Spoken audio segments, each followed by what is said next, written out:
खुलुमबाय लोगोफोर, गोजोन फुंबिलि बयनिसिमबो। नोंथांमोनखौ दिया ब्रह्म चेनेलाव आरो फिन खेबसेबाव बयखौबो बरायनाय बावहरग्रोनाय जाबाय। आं दिनै नोंथांमोननि सिगाङाव आरोबाव माखासे सानसेनि खौरां लानानै फैबावलायबाय। आसा खालामो नोंथांमोनहा खौरांखौ खोनासंनानै मोजां मोनगोन। दिनैनि गाहाय रादाबफोराव दङ। एनडिएआ गासै 15 बिटिसि मासिफोरखौ देरहागोन। आसाम सीएम भट होनाय आरो साननायनि सिगां क'क्राझाराव गोरान सान फोसावदों। थाग्रा जायगायाव सिलिन्डार बेरफ्रुनायनि जाहोनाव सानै जोखोम। आसाम बिसायख'थि हिंसा नादुवाराव सिखाजों गाग्लोबनायाव बिजेपिनि मावथिफोरा जोखोम। जरहाटआव मोनसे दुखुनांथाव बेरफ्रुनायनि जाहोनाव सासे गथ'जों लोगोसे सानै सुबुंनि जिउ खहा। 96 बोसोर बैसोनि बोराइया गोरोन्थि थै होनायनि जाउनाव जिउ खहा। आयेन बेरेखायै सिमा बारनानै थांलाय फैलाय खालामनायाव 4 सुबुंखौ हमदों। दानिया फैदो आबुं रादाबाव। गिबि खौराङावनो दङ। एनडिएआ गासै 15 बिटिसि मासिफोरखौ देरहागोन। आसाम सीएम आसाम बिधान सभा बिसायख'थि 2026 नि सिगां गिबि मन्थ्रि हिमन्त बिश्व शर्मा बिथाङा बड'लेण्ड टेरिटरियेल काउन्सिल (BTC) आव नेशनेल डेम'क्रेटिक एलायन्सनि दिन्थिफुंनायाव गोख्रों फोथायनाय फोरमायदों। बिथाङा बुङो दि एनडिए दोलोआ BTC ओनसोलनि गासै 15 मासिफोराव देरहासारनो थाखाय साखाफारा जादों, जाय ओनसोलाव गोरोबलायनायनि गोहो आरो सुबुंफोरनि मददखौ फोरमायो। गिबि मन्थ्रिया बुङो दि बिजेपि आरो बिनि हेफाजाबगिरिफोरा जौगाखांनायनि थाखाय अरायबो खामानि मावबोगासिनो दं, जाय भट होगिरिफोरनि फोथायनायखौ बांहोनायाव नुनो मोनो। बिथांनि बिबुंथिआ BTC-आव गोख्रों राजखान्थियारि बादायलायनायनि गेजेराव फैदों, जेराव गोबां दोलोफोरा बिसायख'थि गेलेगासिनो दं। बिसायख'थि फोसावदिंनाया गोख्रोङै सोलिगासिनो दं मानोना दोलोफोरा फैबाय थानाय बिसायख'थियाव बांसिन मासि आवग्रिनो थांखि लादों। नैथि खौराङाव दङ। भट होनाय आरो साननायनि सिगां क'क्राझाराव गोरान सान फोसावदों। 2026 मायथाइनि आसाम बिधान सभा बिसायख'थिनि सिगां क'क्राझार जिल्लानि बिबानगिरिफोरा गोजोनै भट होनायखौ रोखा खालामनो थाखाय गोरान सान फोसावो। खौरां मोन्नाय बादिब्ला भट होनाय समाव 7 एप्रिलनिफ्राय 9 एप्रिलसिम जौ फाननायखौ आबुङै बन्द खालामनाय जागोन। भट साननाय सान 4 मे खालि आरोबाव गोरान सान फोसावबाय। मावख'आरिफोरा बुंदों दि बे समाव गासैबो जौनि गला, बार आरो बेजों सोमोन्दो गोनां फसंथानफोरा बन्द थागोन। बे थांखिनि थांखिया आयेन आरो आब्रुथिखौ मोजाङै लाखिनाय आरो बिसायख'थिनि समाव जायखिजाया गाज्रि जाथाय जानायखौ होबथानाय। भारतनि बिसायख'थिनि समाव गोरान सानफोरखौ सरासनस्रायै बाहायनाय जायो, जाहाथे मोनसे मोजां आरो जेंना गैयै भट होनाय हाबाफारिखौ थि खालामनो हायो। थामथि खौराङाव दङ।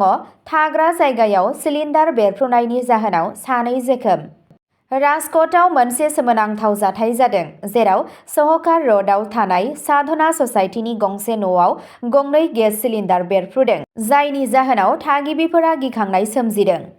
बे बेरफ्रुनाया सासे केटारिं फालांगिरि अश'क रैयानीनि न'आव जादों, जेराव गेसनि आंखालनि जाहोनाव गं 40 गेस सिलिन्डार दोनथुमनाय जादोंमोन होनना खौरां मोन्नाय जायो। जाथायनि मोनसे दुखुनांथाव लाइभ भिडिअ'आबो अनलाइननि गेजेरजों सोराङाव फैदों। खौरां मोन्नाय बादिब्ला सानै सुबुङा खामनायनि जाहोनाव जोखोम जायो आरो लोगो लोगो फाहामथायनि थाखाय देहा फाहामसालियाव लांनाय जायो।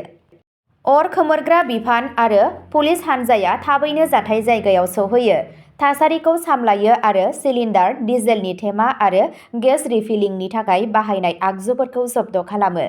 बिबानगिरिफोरा नायबिजिरनायखौ जागायदों। ब्रैथि खौराङाव दङ। बिसायख'थि हिंसा नादुवाराव सिखाजों गाग्लोबनायाव बिजेपिनि मावथिफोरा जोखोम। आसाम बिधान सभा बिसायख'थि 2026 नि थाखाय सोलिबाय थानाय फोसावदिंनायनि गेजेरावनो नादुवारनिफ्राय दुंहाव थासारि सोमजिनायनि खौरां मोन्नाय जादों, जेराव बिजेपिनि गोबां मावथिफोरा सिखाजों गाग्लोबनानै जोखोम जादों। खौरां मोन्नाय बादिब्ला बे जाथाया बिसायख'थिजों लोब्बा थानाय समाव जादों, जायनि जाहोनाव ओनसोलाव गिखांनाय सोमजिदों। जोखोम जानाय मावथिफोरखौ थाबैनो फाहामथाय होनो थाखाय लांनाय जायो। जाथायनि उनावनो पुलिसआ जाथाय जायगायाव सौहैयो आरो नायबिजिरनायखौ जागायदों। आरोबाव दाङाबाजि जानायनिफ्राय बारग'नो थाखाय ओनसोलाव रैखाथि गोहोखौ गोख्रों खालामनाय जादों। बे जाथाया हादोरसायाव राजखान्थियारि दुंहाव थासारि सोमजिनायखौ दिन्थियो मानोना फैबाय थानाय बिसायख'थिनि सिगां फोसावदिंनाया गोख्रोंसिन जादों। बाथि खौराङाव दङ जरहाटाव मोनसे दुखुनांथाव बेरफ्रुनायनि जाहोनाव सानै गथ'जों लोगोसे सानै सुबुंनि जिउ खहा। आसाम बिधानसभा बिसायख'थि 2026नि सिगां जरहाटाव मोनसे दुखुनांथाव बेरफ्रुनायनि जाहोनाव सासे गथ'जों लोगोसे सानै सुबुंनि जिउ खहा जायो।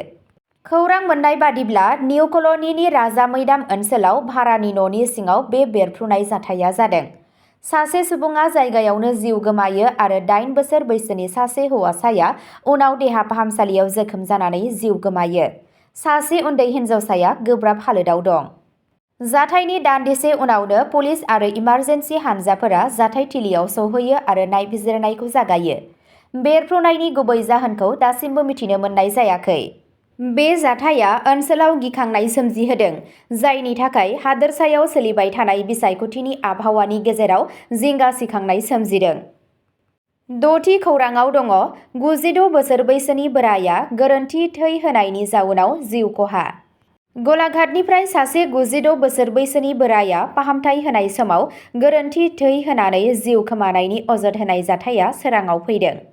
जिउ खोमानाय सुबुंखौ खुमथायनि जयानन्द सैकिया होननानै मिथिनाय जायो, जायखौ एसे खामनायनि थाखाय गंसे प्राइभेट नार्सिं हमाव थिसननाय जादोंमोन।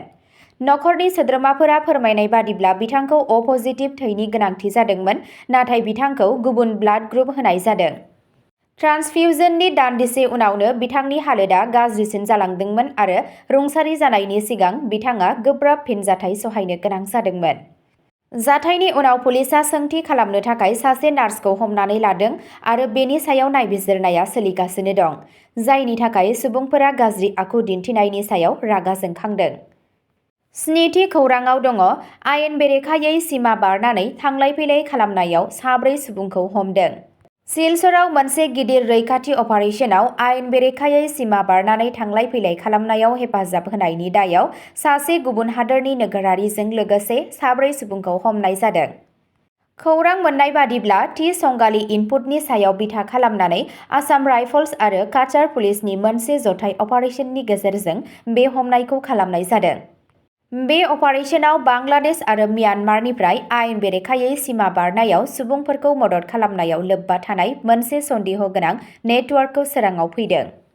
दासान्दि दायनिगिरिफोरनि सायाव नायबिजिरनाया सोलिगासिनो दं आरो बिबानगिरिफोरा बे रेकेटनि आबुं बिबांखौ मिथिनो थाखाय खामानि मावगासिनो दं। रैखाथि हानजाफोरा बेफोरबादि आयेन बेरेखा खामानिफोरखौ होबथानो थाखाय ओनसोलाव सांग्रांथिखौ गोख्रों खालामदों।